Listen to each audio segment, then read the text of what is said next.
हमें बताया जाता है पहली बार थेस्ले ने जब पूरी दुनिया को बचाया था ना, तो वो उसका 85th साइकिल था और उसने तीनों डीमन किंग्स को हरा दिया और डीमन रेलम को जो रूल करते थे ना, सबको हरा दिया। आखिर में उसने ग्रेट कियोस डेविल को कैप्चर कर लिया और उसके बाद उसने डीमन रेस को खात्मा कर दिया। लेकिन ये सब कुछ उसने इसलिए किया था ताकि बाइबल ऑफ ट्रुथ की बात पूरी हो जाए कि दुनिया को बचाओ। लेकिन ये सब कुछ करने के बाद थेस्लेट की हालत बहुत ज्यादा बुरी हो गई और उसकी बॉडी डिस्ट्रॉय हो चुकी थी और इसी वजह से उसने एक टर्मिनल लाइफ गुजारी। फिर भी उसके पास कोई पछतावा नहीं था।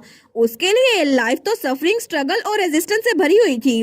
फिर भी वो नहीं चाहता वो और जिए और इसी तरह उसकी मौत हो गई। लेकिन तब अचानक से थेस्लेट फिर से होश में आ गया था और तब वो फिर से उसी जगह पर था जहां पर ग्रीनवाल विलेज में वो स्कल्पचर वाला एरिया था। वो कहता है क्या, और उसके सामने उसके वही साथी जा रहे थे जो बाद में उसको धोखा देने वाले थे। वो कहता है आखिर ये क्या हो रहा है, ये जगह नहीं, मैं वापस लौट आया। और तब थेस्लेट वो तो बड़ा परेशान हो गया था। वो कहता है क्यों, आखिर क्यों, मैंने दुनिया को बचा लिया, मैंने सारे डीमन लॉर्ड्स को मार दिया, तो आखिर क्यों। उसके दिमाग में ये बात पड़ नहीं रही थी। वो सोचता है नहीं, मुझे पैनिक नहीं करना चाहिए, मुझे काम डाउन होना चाहिए। मुझे लगता है कि मुझे कियोस डेविल को सील अच्छे से करना चाहिए। मे भी मैंने अच्छे से सील नहीं किया था, सिर्फ यही एक्सप्लेनेशन हो सकती है। लेकिन अगर ऐसा ही है तो इस बार मैं इसको अच्छे से करूंगा। और तब थेस्लेट ने अपने 86 साइकिल में एक बार फिर से दुनिया को बचाया और अपना मिशन पूरा किया। और इस बार उसने अपनी बॉडी को ओवर एक्सर्ट नहीं किया, बल्कि अपनी बॉडी की सारी पावर सेंटस को दे दी, जो कि ट्रेजिक एक्सीडेंट से गुजर रही थी। लेकिन फिर उसकी आंखें बंद हो गई। उसको लगा शायद उसको रेस्ट मिल गया है। लेकिन एक बार फिर से थेस्लेट की आंख वहीं पर खुली थी जहां पर उसके साथी उसके सामने जा रहे थे। तो वो अपने हाथों को देखता है। वो कहता है क्या, मैंने क्या गलत किया, आखिर मैं मरा क्यों नहीं, मैं वापस क्यों आ गया।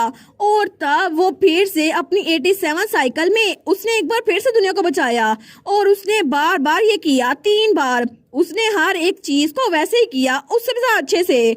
लेकिन इस बार उसकी लाइफ का एंड ऐसे हुआ कि उसने सेंटस की जगह ले ली, जो कि पॉलिटिकल स्ट्राइफ में फंसी हुई थी। फिर भी उसके लिए कोई इटर्नल रेस्ट नहीं था। एक बार फिर से जब उसकी आंखें खुली तो वो उसी जगह पर था। वो सोचता है आखिर इस बार क्या गलत हुआ है, मैं इसको कैसे एंड कर सकता हूँ। लेकिन मैं फिर से ट्राई करूंगा और अच्छे से ट्राई करूंगा। और थेस्लेट ने फिर से दुनिया को बचाया बार बार। लेकिन उस लाइफ में सेंटस ने उस पर इल्जाम लगाया कि वो एक हेरेटिक है और उसके लिए पब्लिक एक्सिक्यूशन रखी गई। तो सेंटस उसके सामने आते हुए कहती है तुमने दुनिया को बचाया थेस्लेट, लेकिन इस दुनिया को तुम्हारी मौत चाहिए, तो मुझे माफ कर देना थेस्लेट और थैंक यू। तो बाकी सब लोग चिल्ला के कहते हैं उसको मार डालो। सेंटस ने कहा वो एक हेरेटिक है तो उसको मार डालो और उसके लिए सब लोग उंगलियां उठा रहे थे। लेकिन थेस्लेट को उस वक्त वहां पे जला दिया गया। वो सोचता है मुझे वो पेन अच्छे से याद है जो उस वक्त मैंने महसूस की थी। लेकिन फिर भी मुझे लगा था कि इस बार मैं मर सकता हूँ। लेकिन तब फिर से वो अपनी लाइफ में वापस आ गया। तो उसकी 89 साइकिल में वो फिर से लाइब्रेरी ऑफ ऑल थिंग्स में गया और उसने 80 साइकिल को अवॉइड करने के लिए फिर से बाइबल ऑफ ट्रुथ से सवाल पूछा। और इस बार उसने पूछा आखिर मैं इस रिग्रेशन को बार बार टाइम में जाने को कैसे रोकूं। तो उसका एक ही जवाब था, दुनिया को बचाओ, जो कि हर बार उसको मिलता था। लेकिन थेस्लेट का दिमाग वो तो बिल्कुल गर्म हो रहा था। वो कहता है कैसे, मैं दुनिया को कैसे बचाऊं, मैं कितनी बार दुनिया को बचा चुका हूं। लेकिन एक बार फिर से ये सब कुछ करने के बावजूद वो अपने 90 साइकिल में एंटर हो गया और एक बार फिर से वो लाइब्रेरी ऑफ ऑल थिंग्स में गया और उसने सवाल पूछा मैं आखिर एग्रेशन को कैसे रोकूं। तो फिर से जवाब था दुनिया को बचाओ और उसने अपने 91st साइकिल में भी यही कहा। तो फिर से एक ही जवाब था, दुनिया को बचाओ। और 92nd साइकिल में भी यही जवाब था, 93rd साइकिल में भी, 94th में भी, बार बार हर एक बार एक ही जवाब आ रहा था, मैं इस रिग्रेशन को कैसे रोकूं। तो जवाब था दुनिया को बचाओ। लेकिन तब वो चिल्ला के आता है मैंने इसको बचाया है, मैंने एक बार नहीं, मैंने कई बार इस दुनिया को बचाया है, मैंने इस दुनिया को कई बार बचाया है, तो आखिर ये खत्म क्यों नहीं हो रहा। तो उस बाइबल ऑफ ट्रुथ में से जवाब आया था दुनिया को बचाया नहीं गया। तो थेस्लेट तो चिल्ला के कहता है बकवास करना बंद करो, मैंने दुनिया को बचाया है, तो आखिर ये सब कुछ एंड क्यों नहीं होता। और अपने 94 साइकिल में थेस्लेट ने एक बार फिर से बाइबल ऑफ ट्रुथ से सवाल पूछा। लेकिन इस बार उसने ये सवाल नहीं पूछा कि रिग्रेशन को कैसे रोके, बल्कि उसने इस सब में उसके दिमाग में जो इकलौती चीज आई थी ना, उसके बारे में पूछा। एक ऐसा नाम जो उसकी मेमोरी में बहुत ज्यादा पुराना था, जैसे वो गायब हो रहा था। उसने उस इंसान के बारे में पूछा जो उसे मेंशन ऑफ टॉयज में मिली थी, और वो लड़की जो के इलियन के बनाए हुए ब्लड ऑफ पूल में उसको मिली थी, जिसने उसको बार बार बचाया था, लाइट में लेकर आई थी। और तब जब वो बाइबल ऑफ ट्रुथ के सामने खड़ा था तो वो बहुत ही ज्यादा उदास था, वो परेशान था। लेकिन तभी वो वहाँ हमारी एलेट को इमेजिन करता है, तो वो चलता हुआ उस बुक की तरफ आता है और अपना हाथ उसकी तरफ बढ़ाते हुए कहता है, एलेट प्लीज मुझे बताओ तुम कहाँ पर हो। लेकिन उसके ख्यालों में तो एलेट स्माइल कर रही थी। वो कहता है, मैं यहाँ पर हूँ एलेट, मैं कितनी बार मर चुका हूँ लेकिन फिर से जिंदा हो गया हूँ, लेकिन इस बार तुम यहाँ पर नहीं हो एलेट, आखिर तुम हो कहाँ पर। और तभी उसके इमेजिनेशन में से एलेट गायब हो चुकी थी। तो उसने इस बार ये सवाल पूछा था, आखिर एलेट रोडलिन कहाँ पर है, लेकिन उसका कोई जवाब नहीं आया था। और इसी तरह वो एक ऐसा इंसान बन गया जिसको अगर कोई और भी मार दे फिर भी वो मर नहीं सकता था। और अपने 94 से लेकर 98 साइकिल तक थेस्लेट ने 5 बार और दुनिया को बचाया। लेकिन जैसे उसने दुनिया को बचाया, लोग ऐसे इंतजार करते जैसे वो उसको मारने के नए तरीके ढूंढ रहे हो। कभी उसको पहाड़ी से नीचे फेंक दिया जाता, या फिर कभी उसको सूली पे लटका दिया जाता, या फिर उसको जहर पिला दिया जाता। लेकिन ये सब कुछ करने के बावजूद भी दुनिया उसको बार बार मार रही थी, लेकिन इससे फर्क नहीं पड़ता था क्योंकि उसकी आंखों में इंसान तो ये सब कुछ करते ही है। और इसी वजह से बिना किसी इमोशन के उसने अपनी ये लाइफ गुजार दी। लेकिन अपने 99 साइकिल में थेस्लेट अर्जेंटा उसको थोड़ा सा चेंज नजर आया। जब वो कियोस डेविल को बैटल फील्ड में पनिश करने के लिए गया था ना, उसको वहां पे कैद करने के लिए, तो उस बार वो अकेले वहां पर गया, अपने साथियों के साथ नहीं गया। लेकिन इसका यही मतलब था, वो चाहता था वो मर जाए। लेकिन इस बार उस कियोस ने उससे बात की। वो ब्लैक होल उससे कहता है, तुम फिर से आ गए, आखिर मैंने तुम्हें कितनी बार देखा है, तुम कितनी बार मुझे सील करने वाले हो। लेकिन थेस्लेट के लिए ये बात नहीं थी क्योंकि किसी को भी उसकी लाइफ के बारे में नहीं पता था। लेकिन थेस्लेट उस कियोस से पूछता है, आखिर कैसे, तुम्हें मेरे बारे में कैसे पता। तो वो कियोस कहता है, मैं तुम्हें ये बता देता हूँ, clockwise axis of order and good, क्योंकि तुम यहाँ पर बहुत बार आ चुके हो। इसी वजह से अब जाओ और लाइब्रेरी ऑफ ऑल थिंग्स से पूछो कि आखिर इस दुनिया के डिस्ट्रॉय होने की रीजन है क्या। तो थेस्लेट ने ऐसा ही किया था, वो लाइब्रेरी ऑफ ऑल थिंग्स में गया था और इस बार उसने यही सवाल पूछा कि आखिर इस दुनिया के बर्बाद होने की रीजन है क्या। लेकिन तभी वो बुक वो चमकती है और उसके अंदर से बहुत कुछ गायब हो रहा था और तभी वो जल रही थी। लेकिन थेस्लेट सोचता है, क्या ये क्या है, और वो वापस से कियोस के पास आया था। वो कहता है, आखिर तुम मुझे क्या बताना चाहते थे, आखिर बाइबल ऑफ ट्रुथ से मैं क्या जान सकता हूँ। तो वो कियोस कहता है, तुम्हें ये जानना है ना कि आखिर तुम बार बार मरने के बावजूद भी वापस कैसे रहते हो। तो इसकी वजह ये है कि ये दुनिया ही तुम्हारे लिए बनाई गई है। इस दुनिया को पहले ही खत्म हो जाना चाहिए था, लेकिन ये दुनिया सिर्फ एक ही वजह से बची हुई है। तो थेस्लेट कहता है, लेकिन क्या इस दुनिया को मुझसे कुछ चाहिए। तो कियोस कहता है, बस इसको रियलाइज करो, क्योंकि अगर तुमने ट्रुथ को रियलाइज कर लिया ना तो फिर मैं तुम्हें करप्ट कर सकता हूँ। और वैसे भी तुम्हें इस दुनिया ने अबंडन कर दिया है, तो आखिर तुम मुझसे क्यों पूछ रहे हो। और तब वो फिर से लाइब्रेरी ऑफ ऑल थिंग्स में गया था। लेकिन तब वो लाइब्रेरी ऑफ ऑल थिंग्स का जो जवाब था वो हमारे थेस्लेट की आंखों के सामने था। और तभी उस जवाब को देखकर हमारा थेस्लेट वो वहां नीचे गिर जाता है। वो कहता है, क्यों, आखिर क्यों। क्योंकि उस बुक ने बताया था कि इस दुनिया के गॉड ने इस दुनिया को अबंडन कर दिया है और इस दुनिया के पास कोई पावर नहीं है जिसके पास कोई फ्यूचर हो। तो ये दुनिया अपने आप को सिर्फ इसी तरह मेंटेन किए हुए है क्योंकि यहाँ पर सिर्फ एक ही रोल है जो फुलफिल कर सकता है इस दुनिया को, और वो है थेस्लेट अर्जेंटा की रिग्रेशन। इसका टाइम में बार बार वापस आना यही इस दुनिया को बचाए हुए है। लेकिन थेस्लेट वो तो बिल्कुल पागल हो गया था। वो कहता है, मैंने अपनी पूरी लाइफ सिर्फ इसलिए गुजारी ताकि ये दुनिया मुझे छोड़ दे। लेकिन क्यों, आखिर ऐसा क्यों है। क्या किसी को मुझ पे रहम नहीं आता, क्या कोई भी मुझे इटर्नल स्लीप नहीं दे सकता। लेकिन क्यों, आखिर क्यों। अगर ये दुनिया मैं इसको बचाऊंगा तो आखिर मैं क्यों नहीं बच सकता, क्यों। वो तो चिल्लाई जा रहा था, लेकिन तब वो तो बिल्कुल पागलपन की हद तक जा चुका था। वो कहता है, प्लीज कोई तो मुझ पे रहम करो। और तभी वो फिर से प्रे करने लगता है। वो कहता है, प्लीज ओ गॉड, प्लीज मुझ पे रहम करो। लेकिन तब भी कोई जवाब नहीं आया था और उस बार फिर से उसकी लाइफ एंड हो चुकी थी। थैसलिड के प्रे का कोई फर्क नहीं पड़ा था और ये ऐसा मौका था जब उसका 100 साइकिल शुरू हो चुका था। और जब वो फिर से कियोस के पास गया था ना, तो उस कियोस ने कहा था ऐसा लगता है तुम्हें सच पता चल चुका है। तो थैसलिड कहता है कियोस डेविल, क्या हो कि इस बार मैं तुम्हें सील ना करूं और तुम मुझे एक्सेप्ट कर लो, तो फिर क्या होगा? तो कियोस कहता है वेल, तो फिर तुम्हें सिनर मार्क कर दिया जाएगा और उसके बाद तुम डायमेंशनल रिफ्ट में फंसे रहोगे। लेकिन वहां पर तुम आराम से ट्रेनिंग कर सकते हो और अपनी डिवाइन पावर को भुलाकर मैजिक पावर पे कंसंट्रेट कर सकते हो, लेकिन तुम्हारा ऑरा तुम्हारे पास रहेगा और इस तरह तुम्हारे पास ट्रेनिंग करने का बहुत जरा वक्त होगा। तो थैसलिड कहता है लेकिन ये रिग्रेशन क्या ये सेम रहेगी? वो कहता है बिल्कुल। तो थैसलिड कहता है ठीक है, मैं वैसे भी दुनिया को बचा बचा के थक चुका हूँ। तो वो कियोस कहता है वेल, ये तो अच्छा डिसीजन है। और तभी वहां पर बिल्कुल ब्लैक होल बन गया था।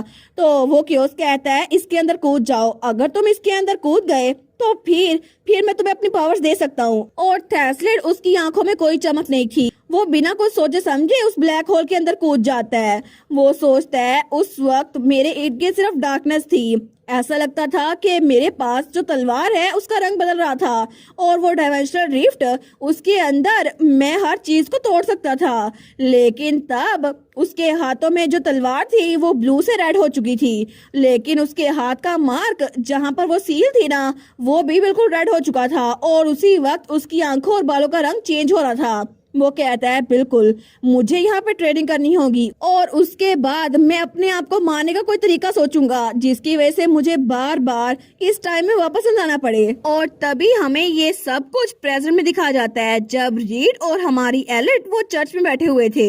लेकिन तब हमारी एलिट वो रीड की तरफ देखते हुए कहती है रीड। तो रीड कहता है वेल, आखिर तुम्हारे चेहरे पे ऐसा एक्सप्रेशन क्यों है? तुम जानती हो ना कि मैं उस रिफ्ट के दरमियान फंसा रहा था, लेकिन उसमें मुझे इतना टाइम नहीं लगा। ऐसा लगता है कि मुझ में मैजिक का टैलेंट है और मुझे तो पूरे 100 साल भी नहीं लगे। लेकिन जैसे मैं उस दुनिया से निकला ना, तो मैं उस टाइमलाइन में वापस गया जब ये रिग्रेशन शुरू नहीं हुई थी और मैंने अपने आप को मारने की कोशिश की। और ये वही वक्त था जब हमारी हीरोइन के पास नोटिफिकेशन आई थी कियोस एंड इवल वो दुनिया में आ चुका है और उसने हमारे थैसलिड को मारने की कोशिश की। तो वो कहता है मुझे लगा था अगर मैं अपने आप को रिग्रेशन से पहले ही मार दूं तो फिर मैं सब कुछ खत्म कर दूंगा, लेकिन उसके बाद कुछ इंटरेस्टिंग हुआ। क्या तुम्हें भी वो फील हुआ था? तो एलिट कहती है बिल्कुल, वो दिन वो बार बार वापस जा रहा था, जितनी बार तुमने थैसलिड को मारा ना वो दिन वापस चला गया। तो वो कहता है बिल्कुल, तुमने नोटिस कर लिया था है ना? वेल, मुझे लगा था ये काम कर जाएगा, मैंने अपने आप को टाइमलाइन स्प्लिट होने से पहले मार दिया ताकि रिग्रेशन खत्म हो जाए। लेकिन ऐसा लगता है ये दुनिया मेरी आखिरी उम्मीद का मजाक उड़ा रही थी। मैंने अपने आप को मारा, बार बार मारा, थैसलिड अर्जेंटा के नाम पे अपने आप को बहुत बार मारा, 7 बार, लेकिन फिर भी वो दिन वापस चला जाता था। क्या ये रिडिकुलस नहीं है? ये तो इस दुनिया में रिग्रेस होने से बिल्कुल डिफरेंट नहीं है। और वैसे भी मैं इस दुनिया को बचा नहीं पाया और ना ही अपने आप को बचा पाया, तो आखिर मैं क्या करूं? तो हमारी हीरोइन कहती है रीड। तो वो कहता है मेरी तरफ ऐसे मत देखो एलिट, तुम मेरी तरफ ऐसे मत देखो, क्योंकि मेरे पास एक और रास्ता भी है। तुम्हें पता है ना कि मेरी सल्वेशन डेथ के साथ कनेक्टेड है, लेकिन इस दुनिया की सल्वेशन वो किसके साथ कनेक्टेड होगी? मुझे लगता है कि मुझे इस दुनिया को खत्म करना पड़ेगा। अगर ये दुनिया खत्म हो गई तो मैं जो इस दुनिया के साथ बिलोंग करता हूँ वो भी खत्म हो जाएगा। एक बार मुझे ये चीज रियलाइज हुई तो मैं खुश हो गया। मुझे वैसे भी इस दुनिया से बहुत ज्यादा नफरत थी। इस दुनिया को मैंने कितनी बार बचाने की कोशिश की, लेकिन आखिर में ये दुनिया मेरे ही हाथों से तबाह होगी। ये बात तो सोच के मुझे बहुत ज्यादा अच्छा लगा। और तब वो एलिट की तरफ देखते हुए कहता है ये चीज मुझे बहुत ज्यादा एक्साइटेड कर रही है। तो हमारी एलिट तो उसको शौक होके देखती है। तो रीड कहता है एलिट, मैं इस दुनिया को बिल्कुल बर्बाद कर दूंगा ताकि कोई भी टाइमलाइन वो क्रिएट ना हो, और अगर मैंने इसके डायमेंशनल प्लेन को ही बिल्कुल इरेज कर दिया तो फिर ये सब कुछ खत्म हो जाएगा। और तब उसकी तरफ हाथ बढ़ाते हुए कहता है मेरे साथ आओ एलिट, तुमने बोला था कि तुम हमेशा मेरी साइड पर हो, है ना? और ये हमारी हीरोइन ने बचपन में बोला था, जो कि उसको याद था। तो हमारी एलिट उसकी तरफ देखती है, लेकिन तभी वो कहती है क्या तुम्हें अपने प्लान के लिए मेरी जरूरत है? तो रीड कहता है नहीं, मैं तो बस चाहता हूँ कि तुम मेरी साइड पे रहो एलिट। तो एलिट उसकी तरफ देखती है और थोड़ा हिचकिचाते हुए अपना हाथ उठाती है। वो कहती है थैसलिड अर्जेंटा, मैं बस ये कह रही हूँ कि ये थोड़ी सी पॉसिबिलिटी हो सकती है। लेकिन तुम्हारी रेग्रेशन को खत्म करने का एक और तरीका भी हो सकता है। और उसकी तरफ हाथ बढ़ाते हुए कहती है, क्या तुम मेरे साथ मिलकर उस तरीके पे काम करोगे? अगर ऐसा ही है तो मेरा हाथ पकड़ लो, हम दोनों मिलकर इस पे ट्राई करते हैं। और अभी भी बहुत देर नहीं हुई, तुम अपना फ्यूचर चेंज कर सकते हो। तो रीड कहता है, इंटरेस्टिंग, अब लगता है कि तुम्हें कोई भी चीज नहीं थी जो तुम्हें नहीं पता हो। क्या तुम्हें मेरा फ्यूचर भी पता है? तो एलेट कहती है, बिल्कुल मैं जानती हूँ, क्या मैं तुम्हें बताऊं? लेकिन तभी नोटिफिकेशन आई थी, voice that shape the world, वो फ्लिंच कर रही हैं। स्केल्ड एट द सॉइल, वो भी थोड़ा स्टार्टल हो गई हैं। और एडवोकेट ऑफ कॉन्फिडेंशियलिटी, उनकी आंखें खुल गई हैं। वो सोचती है, बिल्कुल मैंने इससे कहा था मैं इसकी साइड पर हूँ। और वो सोचती है, इसी वजह से मैं इसको रोकना चाहती हूँ। तो वो उससे कहती है, तुम्हारे इस लाइफ साइकिल में तुम। लेकिन तभी हमारी हीरोइन, उसको बहुत तकलीफ होती है। तो वो सोचती है, मेरे सीने में दर्द हो रही है, मुझे लगता है कि ये प्रेशर ये इस बात से है ताकि मैं रेवलेशन ना करूं। तो नोटिफिकेशन आई थी, वॉइस दैट शब्द वर्ड कह रहे हैं नहीं। और नोटिफिकेशन आई थी, एडवोकेट ऑफ कॉन्फिडेंशियलिटी भी वार्निंग दे रहे कि कुछ फुलिश मत करना। वो दिल में सोचती है, मुझे माफ कर देना, लेकिन मुझे उसे बताना ही होगा। वो सोचती है, थैसलिट, मैंने तुम्हारा एंड बुक में देखा था, तुम दुनिया को बर्बाद करने में कामयाब हो गए थे, लेकिन ये ऐसे खत्म नहीं हुआ जैसे तुम चाहते थे। तुम्हारी वजह से इंसानी दुनिया में 5 लोग वो हीरो बन गए, लेकिन उन्होंने तुम्हारी बॉडी को बिल्कुल कियोस की तरह कैद कर दिया, जैसे तुमने उस डेविल कियोस को बंद किया था ना, बिल्कुल वैसे ही। और आखिर में तुम अपनी 101 लाइफ का इंतजार कर रहे थे उस इटर्निटी में। लेकिन इसी के साथ ये स्कर्ट्स एंडिंग के साथ उस ओरिजिनल नॉवल की एंडिंग हो गई, regression until I save the world. और यही तुम्हारा एंड था। तो एलेट सोचती है, अगर हो सका तो मैं तुम्हारी एंडिंग में तुम्हें पहुंचने से रोकूंगी। तुम्हारा फ्यूचर सिर्फ सक्सेस या फेलियर नहीं हो सकता, ये तो सिर्फ ये है। लेकिन तब उससे कहती है, तुम तो बार बार नोटिफिकेशन आ रही थी, एडवोकेट ऑफ कॉन्फिडेंशियलिटी वो स्ट्रॉन्ग वार्निंग दे रहे हैं, अभी रुक जाएं। वो इस शेप द वर्ल्ड भी कह रहे थे, प्लीज रुक जाएं। और स्केल द डडी सोल भी कह रही हैं कि प्लीज अपना मुंह बंद रखे। लेकिन हमारून कहती है, तुम बर्बाद हो जाओगे बहुत बुरी तरह से। और तभी ये बताने की वजह से हमारी हीरोइन के मुंह से खून निकलता है। और नोटिफिकेशन आई थी, फॉरबिडन रेवलेशन पेनल्टी, वो अपील हो गई है। और तभी हमारी हीरोइन नीचे गिर जाती है और उसको तो बहुत ज्यादा खांसी आ रही थी और तब उसके मुंह से खून निकली जा रहा था। वो सोचती है, मेरी पूरी बॉडी वो दर्द कर रही है, ऐसा लगता है कि कोई मेरे इंटरनल ऑर्गन्स को ट्विस्ट कर रहा है। वो सोचती है, मुझे अपनी स्ट्रेंथ यूज करनी होगी। लेकिन तभी वो अपनी पावर यूज करने लगती है तो उसकी पावर यूज नहीं होती। वो सोचती है, क्या मेरी डिवाइन पावर वो रिस्पॉन्ड नहीं कर रही? वो सोचती है, नहीं, मुझे लगता है कि ये बिल्कुल ऐसा ही है, मेरी पावर खत्म हो चुकी है। और तब रीड खड़ा होते हुए कहता है, ओ माई एलेट रोडलिन, तुम कितनी काइंड हो ना, सच में तुमने मुझे वो फ्यूचर बताया जो कि तुम्हारे लिए बताना मना था, इसी वजह से तुम्हें ये पेनल्टी मिल रही है ना? लेकिन तब उसके सामने आते हुए कहता है, ऐसा लगता है कि तुम सच में मेरी साइड पर हो। तो हमारी एलेट वो उसकी तरफ देखती है, लेकिन फिर से नोटिफिकेशन आई थी, आपकी पेनल्टी आ चुकी है। वो सोचती है, पेनल्टी? तो वहाँ लिखा था, आपकी पावर सील कर दी गई है और आपकी डिवाइन एडवेंट स्किल वो भी 1 दिन के लिए सील कर दी गई है। वो सोचती है, सच में ये पेनल्टी ये थी, मेरी पावर्स को सील कर दिया जाए। तो तभी वहाँ पर एग्नेस कहती है, एलेट क्या हुआ है? और बार बार हर कोई पूछ रहा था, आखिर क्या हुआ है, आपको क्या हुआ है? लेकिन तभी रीड उसके सामने बैठते हुए कहता है, थैंक्स एलेट, अब तुमने मुझे मेरा फ्यूचर बता दिया है तो मैं पूरी कोशिश करूंगा कि जैसा तुमने कहा है ना, ऐसा कुछ भी ना हो। मैं पूरी कोशिश करूंगा कि इस दुनिया को अच्छे से तबाह कर दूं। मैं अच्छे से कोशिश करूंगा कि ये दुनिया पूरी तरह से तबाह हो जाए। तो एलेट उसकी तरफ देखती है, वो सोचती है, क्या मेरा बताना पॉइंटलेस था? क्योंकि अपनी 100 रेग्रेशन के बाद भी थैसलिट को इस दुनिया से नफरत खत्म नहीं हुई थी। उसे लगा था अगर वो इस दुनिया को खत्म करते फिर ही वो अपने आप को सेटिस्फाई कर सकता है, लेकिन ये दुनिया ने खुद कमाया था क्योंकि उस दुनिया ने बार बार उसको धोखा दिया था। तो तभी रीड उसकी तरफ हाथ बढ़ाता है तो हमारून कहती है, क्या? वो कहता है, फिक्र मत करो एलेट, मैं तुम्हें बिल्कुल भी परेशान नहीं करूंगा। इस वक्त तो मैं बिल्कुल भी तुम्हारे साथ कुछ नहीं करूंगा। मैं सैकड़ों हजारों बहुत ज्यादा लोगों को मार के आऊंगा और उसके बाद तुमसे मिलूंगा। और मैं उम्मीद करता हूँ कि उसके बाद भी तुम अपना हाथ मेरी तरफ बढ़ाओ। और तब उसके चेहरे से ब्लड साफ करता है, लेकिन तभी वो उसको उठने में हेल्प करता है और वहाँ पर एक बेंच के ऊपर लेटा देता है। तो तब हमारी हीरोइन को लिटाने के बाद वो कहता है, मैं देखना चाहता हूँ कि मेरे 17 लूप के बग को ठीक करने के अलावा आखिर तुम मेरी कैसे मदद करती हो। लेकिन इस बार मुझे तुमसे बात करके बहुत अच्छा लगा एलेट रोडलिन। और तब वो उससे कहता है, आराम से सोना। और उसके बाद वहां से गायब हो गया था। लेकिन तब वहां पे सिर्फ हमारी एलेट थी। तो एग्नेस कह दिए एलेट तुम ठीक तो हो ना। वो कह दिया मैं ठीक हूँ, बस मुझे लगता है मेरी पावर्स खत्म हो गई है। तो नोटिफिकेशन आई थी वो दैट शेप द वर्ल्ड, वो तो बिल्कुल डिसप्लीज हैं। वो पूछ रहे हैं आखिर आपकी खांसी में इतना ब्लड क्यों आ रहा है, आप तो टर्मिनली इल हीरोइन भी नहीं है। लेकिन हारून कहती है सच में ये लोग मुझे डांट रहे हैं।